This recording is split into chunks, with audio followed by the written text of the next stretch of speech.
¿Qué tal? Un saludo, queridos amigos y hermanos. Bienvenidos nuevamente a Tesoros de Esperanza.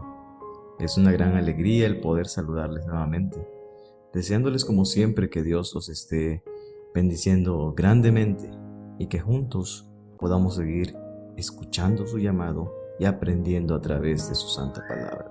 El día de hoy hablaremos de la espiritualidad y sobre todo un autoanálisis personal de este aspecto en nuestra vida. Al estudiar la palabra de Dios, nos topamos con algunos conceptos algo confusos o que no necesariamente son tan claros en cuanto a la manera en que Dios considera a cada ser humano creado en este mundo. El apóstol Pablo, haciendo referencia a esto, define tres grupos de personas en el mundo. Esto lo encontramos en el libro de Primera de Corintios, en el capítulo 2, versículos 14 al 16. Y en Primera de Corintios, capítulo 3, 1 al 3, donde se menciona: pero el hombre natural no percibe las cosas que son del Espíritu de Dios, porque para él son locura, y no las puede entender, porque se han de discernir espiritualmente. En cambio, el espiritual juzga todas las cosas, pero él no es juzgado de nadie, porque ¿quién conoció la mente del Señor? ¿Quién le instruirá? Mas nosotros tenemos la mente de Cristo. En los versículos siguientes del capítulo 3 continúa: de manera que yo, hermanos, no pude hablaros como a espirituales, sino como a carnales, como a niños en Cristo. Os di a beber leche y no vianda, porque aún no erais capaces, ni sois capaces todavía, porque aún sois carnales, pues habiendo entre vosotros celos, contiendas y disensiones, ¿no sois carnales y andáis como hombres? Pablo, inspirado por el Espíritu Santo, hace esta distinción en cuanto a lo que son estos tres grupos de personas. En primer lugar, el hombre natural. Después menciona al espiritual y por último al carnal en el capítulo 3.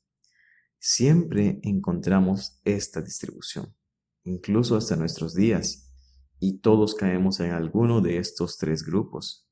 La manera de identificar en qué grupo se encuentra cada persona está determinada únicamente por su relación con Dios, los cuales definiremos de una forma muy sencilla a continuación.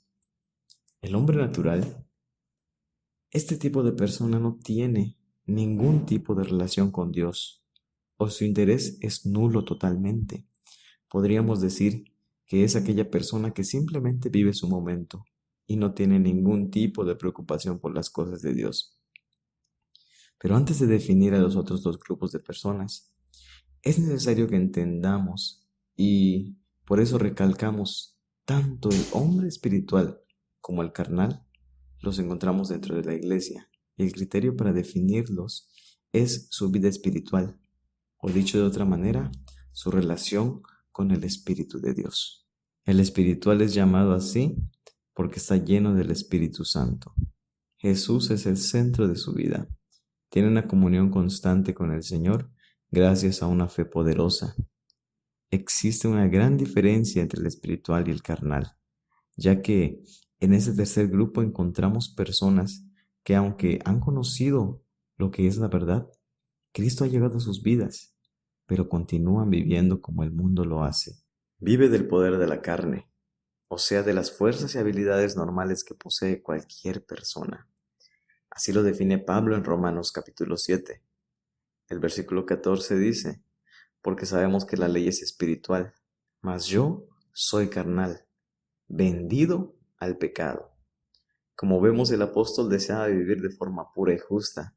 Sin embargo, él notó que la única manera de hacer esto era, como lo menciona en el versículo 24, miserable de mí, ¿quién me librará de este cuerpo de muerte?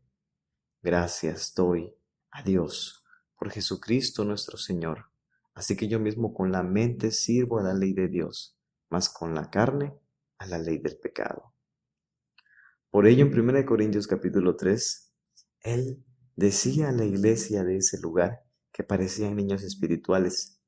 Eso debido a que no estaban llenos del Espíritu Santo o no estaban lo suficientemente llenos de él, lo cual demuestra que no habían tenido un crecimiento en la fe como deberían haberlo hecho. Nos damos cuenta de lo peligroso que es esto, pues en Mateo 7 el Señor menciona: muchos me dirán en aquel día: Señor, Señor, ¿no profetizamos en tu nombre y en tu nombre echamos fuera demonios y en tu nombre hicimos muchos milagros? Y entonces les declararé: nunca os conocí, apartaos de mí, hacedores de maldad. Entonces la pregunta es: ¿dónde radica el verdadero problema con este tipo de personas? La respuesta es muy sencilla. Jesús no vive en sus corazones por medio de su Santo Espíritu. Por lo tanto, no existe una relación personal con Cristo, o solo una relación fingida sin un verdadero compromiso. Qué triste es imaginar que muchos de nosotros podríamos estar viviendo de esta manera y que al momento de la prueba terminemos negando al mismo Dios que nos sacó de las tinieblas a su luz admirable. Entonces, una persona puede estar dentro de la iglesia y aún así estar perdida. Qué trágico, qué triste, qué lamentable. La parábola de las 10 vírgenes y el mensaje a la iglesia, la Odisea, también ilustran esta verdad, que también analizaremos en otra ocasión. Ahora lo importante es definir cómo identificar al cristiano carnal. Nos dice en Gálatas capítulo 6, versículos 7 al 8.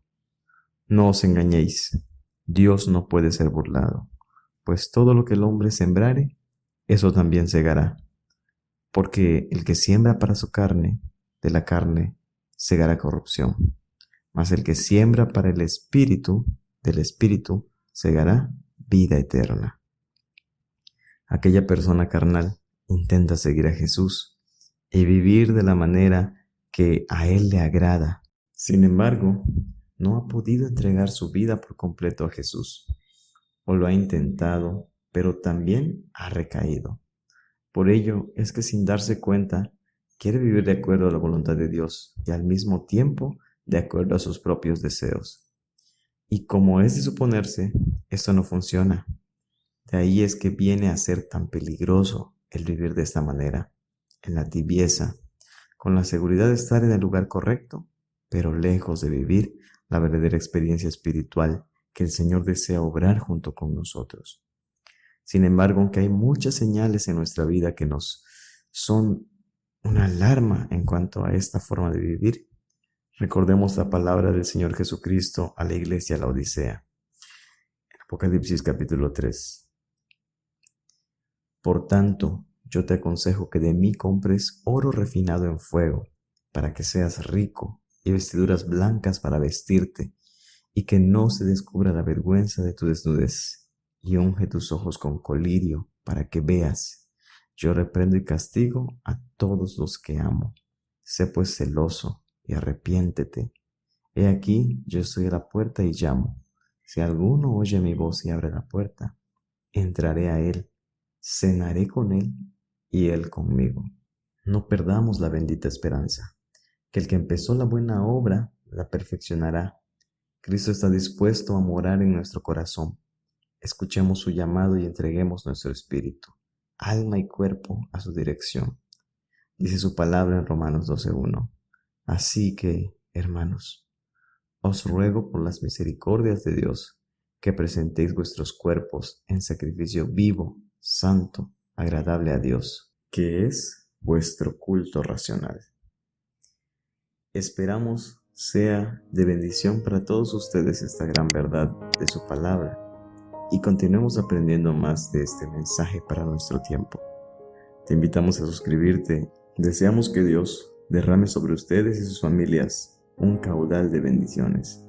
Recuerden, alimento espiritual a tiempo para un oportuno despertar.